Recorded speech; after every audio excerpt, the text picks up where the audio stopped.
ચાલો આપણે પ્રવૃત્તિ હતી 5 પોઈન્ટ એમાં આપણે શું કર્યું હતું ગઈકાલે આપણે આ કોપર સલ્ફેટનું પાણી જે છે કેવા કલરનું છે વાદળી કલરનું બરાબર જે છે હવે આ પાણીનો કલર તમે જુઓ અને એની અંદર આપણે શું નાખેલું હતું એક ખીલી નાખી હતી આ બોલ નાખ્યો હતો બોલ કેવો હતો આવો મેં ઉપર પકડ્યો સ્ટીલનો અને હવે અહીંયા કલર તમે જુઓ છો કેવો થઈ ગયો છે અહીંયા કોપરનો જે લાલ કલર જેવો ચડી ગયો છે ને એવી જ રીતે મેં આની અંદર સેફ્ટી પિન નાખેલી હતી બરાબર છે તો સેફ્ટી પિનનો કલર તમે જુઓ છો સ્ટીલની હતી ને એની જગ્યાએ આવી કોપરવાળી થઈ ગઈ છે આ સમજાય છે વાતને અને આ દ્રાવણનો કલર જે છે એ લીલો થઈ ગયો છે આમાં બેમાં ફેર દેખાય છે કે નહીં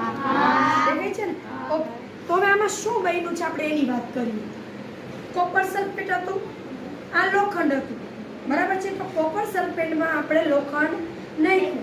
એટલે શું થયું આ જે દૂધિયા કલર હતો એનો કેવો બની ગયો લીલો અને જે આ દ્રાવણ જે છે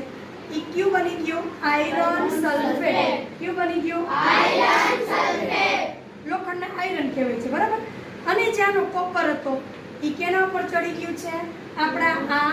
બને ખીલી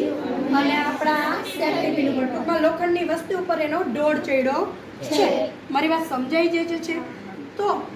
આના ઉપરથી આપણને શું ફેર ખબર પડે છે કે લોખંડ સાથેની કોપર સલ્ફેટની જે પ્રક્રિયા થાય છે તો કોપર સલ્ફેટનું જે દ્રાવણ જે છે એનો રંગ બદલાય છે ઓકે સમજાઈ ગયું